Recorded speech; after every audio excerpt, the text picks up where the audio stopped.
কেউ এক কথাতেও বদলে যায়, কেউ লক্ষ কথাতেও বদলায়। আল্লাহর ফয়সালা থাকে, যার জন্য যেমন। এজন্য হতাশ না হয়ে একই ব্যক্তির উপরে ঈমান আমলের মেহনত করা, আখিরাত পরকালের কথা বারবার বারবার বলা, এটা নামই ইসলাহি মজলিস। আমরা এটা চাই। আসলে এই ছোট মজলিসকে আমি বড় মাহফিলের চাইতে বেশি গুরুত্ব দিই। আমি ব্যক্তিগত আমি ফিকির করি যে এটাতে ফায়দা বেশি, উপকার হয় বেশি, কথা শোনার মনোযোগী হয়। আর যদি সেটা চলতে থাকে ধারাবাহিক, মানুষের জিন্দিগি বদলায়। এক কথা আজকে কারো দিলে লাগে না, আগামী মাসে লাগবে, পরের মাসে লাগবে, পরের মাসে লাগবে দিলে। আস্তে আস্তে বলতে বলতে বলতে বলতে এটা একসময় কি লাগে, দিলে লাগে। এই জন্য প্রত্যেকের কাছে ইসলাহি মজলিস এই মাসিক, 2 মাসে হোক, 3 মাসে হোক, প্রতি মাসে হোক, যেমনে সুবিধা হয়, কিন্তু চালু রাখলে ভালো। ছোট হোক, অল্প হোক, 20 জন মানুষ, 20 জন যদি দিনদার হয় তো 20 কোটি কাফের বেঈমান, তার সামনে 20 জন ইমানদারের দামই বেশি। আপনারা শুনছেন, একজন ইমানদার নারী, একজনের আল্লাহু আকবার সারা পৃথিবী আলোকিত করে দিয়েছে। একটা মেয়ে মাত্র কি পড়ছে, আল্লাহু আকবার। তাইলে শত শত যুবক তাদের জয় শ্রীরামের সামনে একটা মেয়ে আল্লাহু আকবার গোটা পৃথিবী কাঁপাইয়া যাচ্ছে, তো বিশ্ব কাঁপছে। আমার হযরত আল্লামা মুফতি মুশতাকুর নবী কাসেমী শায়েখ দামাত বারাকাতুহু আশ্চর্য কথা বলছে। কই যে এই মেয়েটার জবান দিয়ে আল্লাহ তাআলা কেন আল্লাহু আকবার বলাইছে জানেন? হুজুরে বলে, সারা পৃথিবীতে আল্লাহ তাআলা চাচ্ছিলেন, হঠাৎ করে মালিকের একটা ইচ্ছা হয়েছে যে কাফের বেঈমান তোরার মুখ দিয়েও আল্লাহু আকবার এই কথাটা আমি বাইর করুন রাখ। আমি দেখাইতেছি, কইতি না আমি কয়। তো এই মেয়েটা যখন বলছে, সারা পৃথিবীর সংবাদ চ্যানেল, সারা বিশ্বের একযোগে এটা প্রচার করছে। এখন প্রচার যে করছে, সবগুলোর সংবাদ পাঠক যারা সংবাদ পড়ে, এদের মধ্যে লক্ষ লক্ষ তো কাফের আছে না? কথা বলে তো এরা তো এই কথাটা কইতে হইছে যে এই মেয়েটা কি কইছে, বুঝেন না কথাটা? মেয়েটি আল্লাহু আকবার বলছে, এই কথাটা কোন লাগছে না? তো এটা কইতে হলে তো এবড়িও কোন লাগছে, এবড়াও কোন লাগছে যে আল্লাহু আকবার কইতে হইছে না। এবং বেপর্দা মহিলা খবর পড়ে, কিন্তু এবেড়ি কইতে হইছে পর্দানশীল নারী, এক হিজাবি নারী, পর্দানশীল নারী কইছে আল্লাহু আকবার। এটা কোন লাগে? বেড়ি নিজে বেপর্দা, আল্লাহ বলছে। এবারে এখন সারা বিশ্বটা জিগাইছে না যে কি কইছে, ও আল্লাহু আকবার কইছে। কি আপনি কোনছে কি কইছে? আল্লাহু আকবার। মালিক বলে কইতা না, সবার মুখে আল্লাহ তাআলা উচ্চারণ করেছে সুবহানাল্লাহ, সুবহানাল্লাহ। আল্লাহ তাআলা প্রমাণ করে দিয়েছে তিনিই বড়। কে বড়? আল্লাহই বড়। এজন্য বাপ, এটা অনুরোধ, এটা বোঝা উচিত। আমরা আমাদের জিন্দেগির পরিবর্তন দরকার, আমরা আমাদের এই কথাটা আমরা বোঝা উচিত। বাজার ইসলাম দুইটাকে একসাথে মিলাই গেছে। নবীজির এই কথাটা এতটা দামি কথা যে আবু সুফিয়ান, আমি দুনিয়ার সম্মান আখিরাতের সম্মান একত্রে নিয়ে আসছি। আমি যেটা বলছি তোমাদেরকে, সেটা দুইটা একসাথে কাজ করে। দুনিয়াও সাজায়, দুনিয়ার প্রয়োজনও পূরণ করে, আখিরাতের প্রয়োজনও পূরণ করে। তোমার গুলো শুধু দুনিয়া যদিও পূরণ করে, আখিরাত পূরণ করে।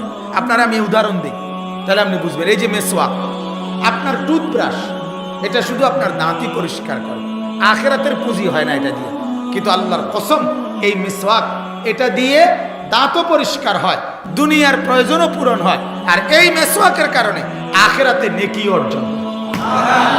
তাহলে একই সাথে এটা আমার দুনিয়ার কাজও সারতেছে, এটা আমার আখিরাতেরও কি করতেছে, পুঁজি বানাইতেছে। আপনার ডাইনিং টেবিল, এটা দ্বারা ভাত খাওয়া হয়, আপনার দুনিয়ার জরুরত পূরণ হয়, কিন্তু আমার দস্তরখান, এটা দ্বারা ভাত খানাও হয়, আমার আখিরাতের সুন্নত আদায়ের নেকিও হয়। এক টাইম দুইটা কাজ করে, এট এ টাইম দুইটা কাজ করে। আপনার বাম পাও দিয়ে বাথরুমে ঢোকার সময় দোয়া পড়া, ডান পাও দিয়ে বের হওয়া, বের হয়ে দোয়া পড়া, এমনে ঢুকা বাইর হইল পেশাব পায়খানার জরুরত সারে। আর পাগল ছাগলের মতো, হ্যাঁ গরু ছাগলের মতো যে ঠ্যাং দিয়ে মনে কয় দুইকে লাইলো পেশাব পায়খানার কাম সারে, ঠিক কিনা বলেন? কিন্তু তোমার আখিরাতের পুঁজি হয় না।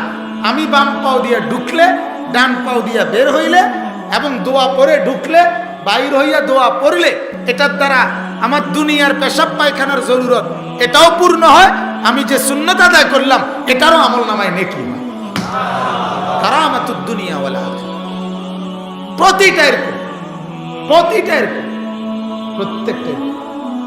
তুমি মিলে নিছো যে এতটা বাজে নাটক, এর আগে আমার কাম সারতে হইব, এর ভিতরে আমার নাটকের সামনে বইতে হইব, এতটার ভিতরে আমার মোবাইল সাউন্ডের সুযোগ, আমি এর আগে আগে কাজ সারতে হইব, এতটার থেকে মোবাইল চালাবো। তো তুমি তোমার দুনিয়ার আরাম আদায় করতেছ, আর আমি হিসাব করছি এতটা বাজে আমার জোহরের নামাজ, এর আগে আমাকে এই কাজ সারতে হইব, এর ভিতরে আমার মসজিদে ঢুকতে হইব, ঠিক কিনা বলে? এতটা বাজে আমার মাগরিব, এতটা বাজে আমার হিসাব। তাহলে তোমার সময়ের হিসাবে আখিরাতের বরকত হয় না, দুনিয়ার প্রয়োজন পূরণ হয়। আমার সময়ের হিসাব করলে নামাজকে সামনে রাখার কারণে আমার আখিরাতের পুঁজিও হয়, দুনিয়ার প্রয়োজনও পূরণ হয়। আমি ডাক্তারের সাথে কথা বলি, আমার বাচ্চাদের দেখাইছি যে কয়দিনে, প্রত্যেকবার আমার ছোট বাচ্চাটা আজকে কয়েকদিন ধরে সর্দি ঠান্ডা টুন্ডা লাগা রয়েছে, এই পর্যন্ত 3 বার ডাক্তার দেখাইছি। 3 বারে ডাক্তারের লগে আমি এটা কথা কইছি, ভাই ডাক্তার সাহেব আমার আসরের আগে সেরে দিতে হবে, আমার আসরের পরপরই মাহফিলে রওনা দিতে হবে। তাহলে আমার হিসাব কি? আসর। কথা বোঝেন নাই? আমার কাজ সারতে হবে কখন? আসরের আগে। আমারে পথ দিতে হবে কখন? আসরের পরে। তাহলে আমার সময়ের হিসাব করতেছি আমি কি দিয়া? আমনে হলো ভাত খানার হিসাব দিয়া। আমি এতটার ভিতরে ফেডার ভোক লাগবো, ভাত খামো। আপনি হিসাব করতেছেন টেলিভিশন দেখা নিয়ে, আপনি হিসাব করতেছেন মেহমান আসা নিয়া, আমি হিসাব করছি নামাজ নিয়া। তাহলে যিনি নামাজের হিসাব করে জিন্দিগি চালায় তার প্রতি সেকেন্ডে নেকি হইতে থাকে। আবার দুনিয়ার প্রয়োজনও পূরণ হয় কিনা বলেন না? তাহলে জিতুকুম বিকারামাতিদ দুনিয়া ওয়াল আখিরাহ। মুসলমান এটা বুঝা দরকার, আমরা এটাই বুঝতে চাই। ইসলাম মানলে, কোরআন মানলে, রাসূলুল্লাহর সুন্নাত মানলে, ইসলামী শরীয়তের বিধান মানলে জীবনটা শৃঙ্খলা হয়, শৃঙ্খলা থাকে। যত ছেলে আপনি দেখেন, যত মুসলমান ফজরের নামাজ পড়ে না, এদের জীবনে কোনো শৃঙ্খলা নাই। এতে কোনোদিন 7টা, কোনোদিন 8টা, কোনোদিন 7:30, কখন ওড়ে, কখন মোতে, কখন খায়, কখন নাস্তা করে, কিচ্ছুর কোনো হদিস নাই, আগাও নাই মাথাও নাই। তার জিন্দেগির কোনো শৃঙ্খলা বলতে নাই। তার রাতে ঘুমাবে কখন টার্গেট নাই, সকালে উঠবে কখন টার্গেট নাই। আমার রাতের ঘুম এশার আগে হবে না, আমার সকালের ঘুম ফজরের আগে শেষ হইতে হবে, এটা আমার টার্গেট আছে। আমাকে 5:50 জামাত, আমারে 5:30 ভিতরে উঠতে লাইতে হইব, নাইলে আমি জামাত পাইতাম না। তাহলে আমার একটা হিসাবের কি আছে? জীবনের ধারাবাহিকতা আছে, জীবনের একটা গন্তব্য আছে।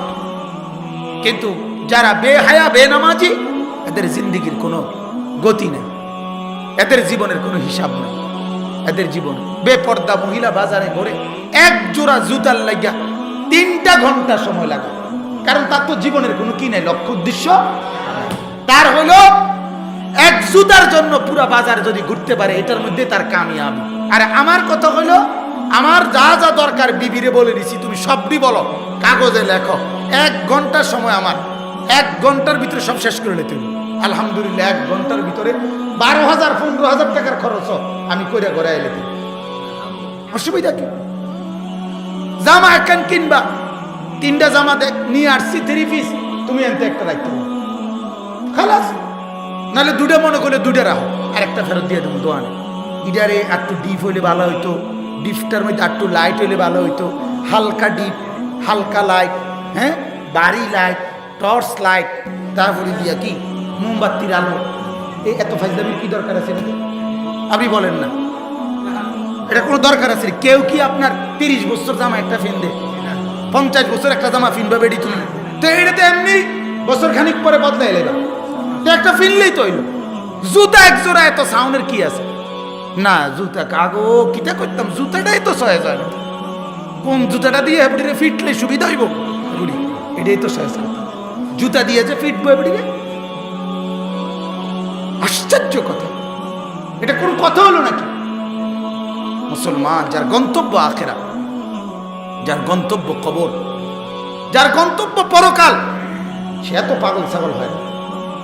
তার জীবনে তো লাগাম ছাড়া হয় না, তার জীবনে তো ছন্ন ছাড়া হয় না। আজ আমাদের জিন্দিগি একমাত্র আল্লাহর কসম আখিরাত জীবনে নাই বলে, পরকাল আমাদের জিন্দিগিতে নাই বলে জিন্দিগির কোনো কিছুর শৃঙ্খলা নেই। কয় টাকা রোজগার করলে চলে এটাও বোঝে না, এটাও বোঝে। শুধু দুনিয়া, শুধু দুনিয়া, শুধু দুনিয়া সাজাচ্ছে। প্রয়োজনই শেষ হয় না, প্রয়োজনই শেষ হয় না, প্রয়োজনই শেষ হয়, জরুরতই শেষ হয়।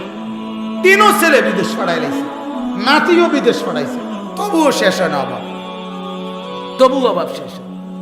হ্যাঁ, কারণ কি? ওই যে আখিরাতের কথা যে মনে নাই, আখিরাতকে মনে না। দুনিয়ার ব্যাপারে পরিকল্পনা হইল 600 বছরের। দুনিয়া মনে করতেছে 600 বছরের আগে মরতো না, দুনিয়া মনে করছে 900 বছরের আগে মরতো না, অথচ হায়াত মাত্র 60 বছর। তাও সবার জন্য সমান, সবার সমান। কথা বলেন না কেন? ওয়ামিনকুম মান ইউতাওয়াফা মিন ক্বাবলু, কোরআনুল কারীমের মধ্যে বলে আল্লাহ, আমি তোমাদের জিন্দেগির 3টা হালাত বানাইছি। একটা হলো তিফল, শিশু, আর একটা হলো শাবাব, যৌবন, আর একটা হইল বুড়ো, শিয়ুখ, বৃদ্ধ। আল্লাহ বলেন এই 3টা হালাত, আতফাল, শাবাব, শিয়ুখ। আতফাল মানে শিশু, শাবাব মানে যৌবন, শিয়ুখ মানে কি? বৃদ্ধ। তাহলে আমার জীবনের হালাত কয়টা? আল্লাহ বলেন এই 3টা পর্যন্ত আমি সবাইকে, মানুষকে পৌঁছাই, তবে সবার জন্য না। কোরআনে আল্লাহ বলেন ওয়ামিনকুম মান ইউতাওয়াফা মিন ক্বাবলু, আমি 3টায় পৌঁছবার আগে আগেই অনেককে কবরে নিয়ে আসি, মৃত্যু দিয়ে দিই।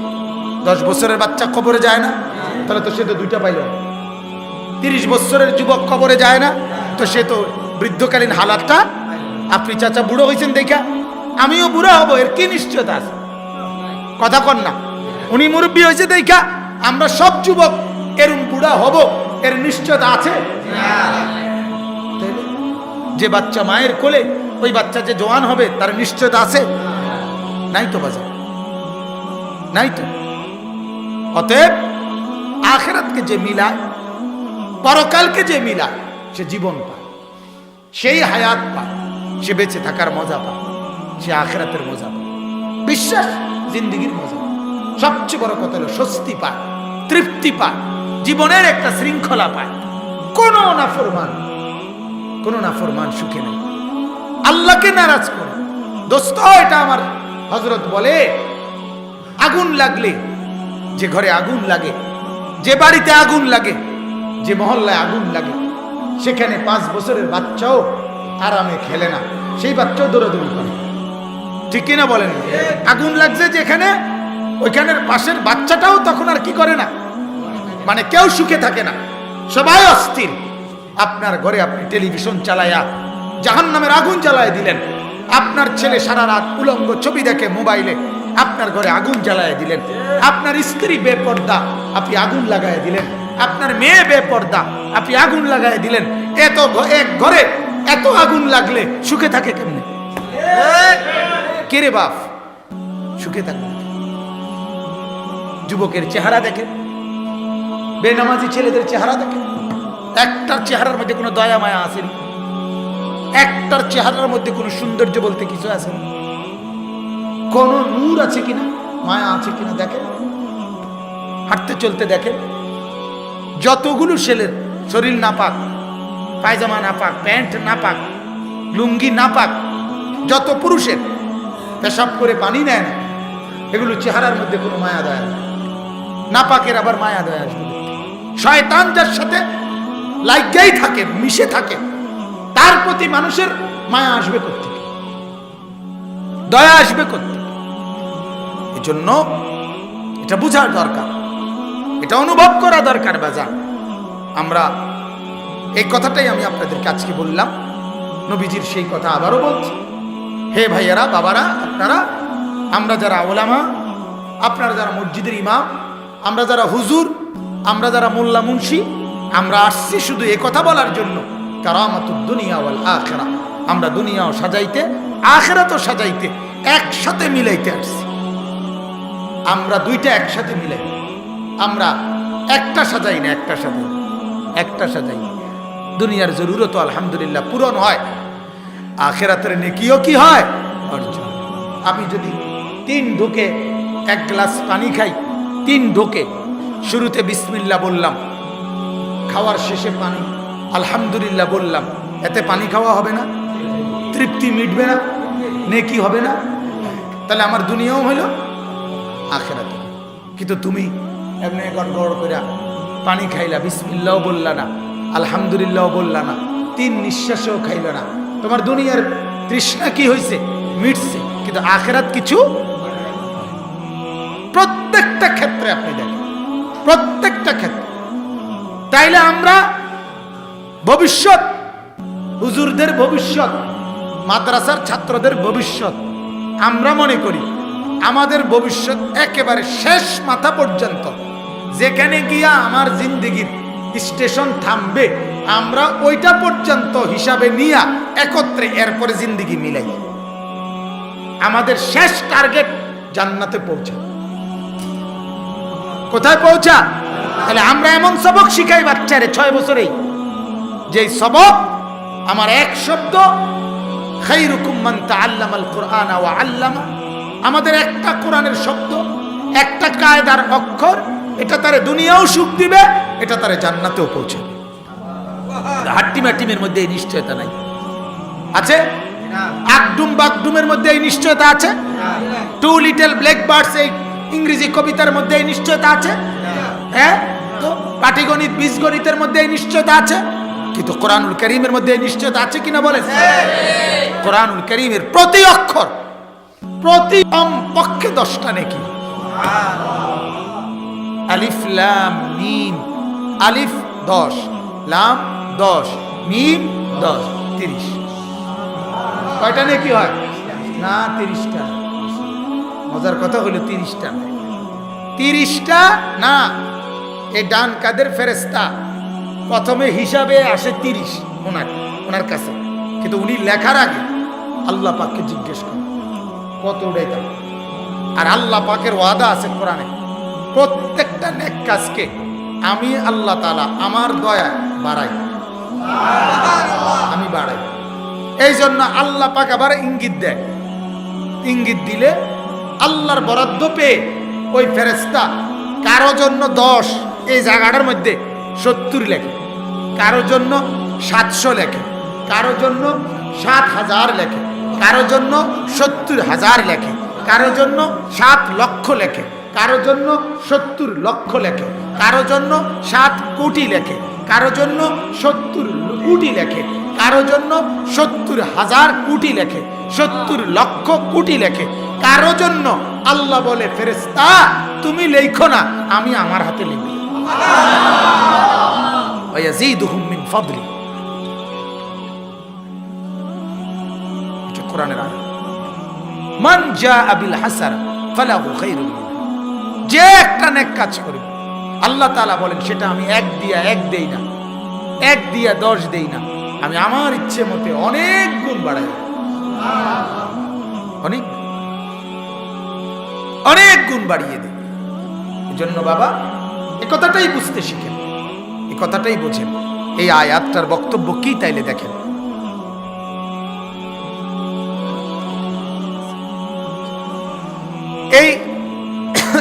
এই কথাটাই আজকে যেহেতু আপনারা, আমি আর একটু লম্বা বলতাম, কিন্তু আসলে আপনারা সব আমার মহব্বতের মানুষ, অধিকাংশই আমি চিনি, তো বেশি লম্বা করতে পারছি না। আসার এই দূরত্বের আসলে জ্যামের কারণে বা মালিকের ফয়সালা। তো আমি এই কথাটাই বুঝাইলাম, 2টা কথা। এক কথা হলো ইসলাহি মজলিস বারবার হওয়া দরকার। কয়বার হওয়া দরকার? বারবার। অনেকের এটা আপনার বলে অনেক সময় প্রতিদিন ওয়াজ, প্রতিদিন ওয়াজ, মানে ওনার কাছে ওয়াজের বেলায় মাসে 1 দিন রে প্রতিদিন মনে হয়, কিন্তু ভাত খানার বেলা প্রতিদিনও মনে হয় না, সকাল রে কোনো আর দুপুর মনে হয় না, সকালে ভাতে দুটি খাইলেন আবার দুপুরেও ভাত খায় আবার কি আপনি প্রতিবেলা ভাত কি ব্যাপার? আপনি তো শনিবারে ভাত খাইলেন, রবিবারে ভাত খান কেন? সোমবারে কেন ভাত খান? আপনি এক শনিবারে ভাত খাওয়ার পরে কমপক্ষে 4 শনিবার পরে 5ম শনিবারে আপনি ভাত খাওয়া দরকার আবার। কিন্তু এই ব্যাপারে দুনিয়ার বেলায় এটা প্রতিদিন দরকার, সারাক্ষণ দরকার। আখিরাতের বেলায় এটা দরকার নেই। এটা আমাদের বদনসিব, বহুত বড় মন্দ কপাল যে দুনিয়া বারবার দরকার, আখিরাত বারবার দরকার। এত ওয়াজ এত মাদ্রাসা দিয়ে করে কি? এত ওয়াজ দিয়ে কি? এত সাধুয়ান দিয়ে দরকার কি? একটা গাজি টাঙ্কি 1000 লিটারের একটার ভিত্তে চা বানাই লইলে তো শুরু, একবার সুন্দর করে একটা গাজি টাঙ্কি বানাই লইলে 1000 লিটার এটার ভিত্তে যদি চা বানায় তাহলে তার এতটি দোকানে মিললে চা বেতন লাগে না। পুরোটা ইউনিয়নের মানুষ তো এন থেকে চা খাইতে পারে। আপনারা এই উদ্যোগ নেন। এটা কোন ইউনিয়ন? পৌরসভার এই সাইডে একটা গাজি ট্যাঙ্কি কিনা সবাই ওইটা ফুরে এলেন। এতটি চা দোকানের কি দরকার? ছোট ছোট কেটলি এতটি চা না বানাইয়া একটা বড় টাঙ্কি চা বানাইলে ভালো হয় না? কথা কন না, ভালো হয়নি তো এটা ভালো না হইলে এটা এখানে এটা বলা। এই জন্য আমরা বলি ইসলাহি মজলিস অল্প সময়ের এই বয়ানে উম্মতের ফায়দা হয়, দিল তৈরি হয়, আখিরাতের জজবা তৈরি হয়। আর এক কথা বারবার বললে কলিজার মধ্যে কি হয়? আল্লাহর দয়ায় কারো প্রথমবার, কারো 10 বারের পরে, কারো 1000 বার পরে, কারো 1,00,000 বার পরেও আল্লাহ তাআলা তার জিন্দেগি কি করে? পরিবর্তন। তাহলে এটা দরকার কিনা বলেন না? আমাদের মাওলানা জাহিদ ভাই সবসময় ফিকির করে, আমি সবসময় বলি তার ভিতরে এই ফিকিরটা আছে। মসজিদ ওয়ারি কিভাবে বেশি থেকে বেশি ইসলাহি মজলিস চালু করে। আমি সবার কাছে অনুরোধ করি আপনারা নিজ নিজ মসজিদগুলোতে 2 মাস পরে হোক, 3 মাস পরে হোক, 1 মাস পরে হোক, যেমনি সুবিধা হয় আপনারা এরকম মজলিস করার চেষ্টা করবেন। বলেন ইনশাআল্লাহ। 2 নম্বর কথা হলো আমরা আসছি আপনাদের কাছে এই কথা বোঝানোর জন্য যে ইসলাম মানলে, কোরআন মানলে, নবী মানলে, সুন্নত মানলে, দিন মানলে, আল্লাহর নবীর তরিকা মানলে দুনিয়াও পূরণ হয়ে যায়, আখিরাতেও নেকি পাওয়া যায়। ঠিক কিনা বলেন না? আর অন্যভাবে চললে দুনিয়া যদিও পূরণ হয় কিন্তু আখিরাতে কিছুই